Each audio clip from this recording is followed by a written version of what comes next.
How to love an image on iPhone. To get started, first of all go ahead and open up the Photos application on your phone.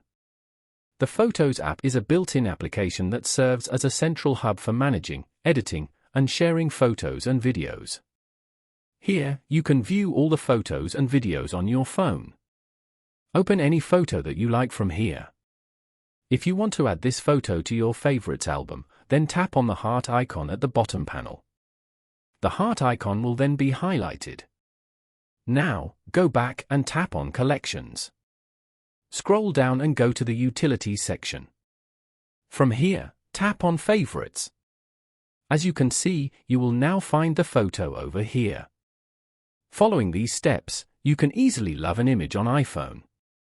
Thank you for watching. Please leave a like if this tutorial helped you, or leave a comment below if you have any questions related to the video.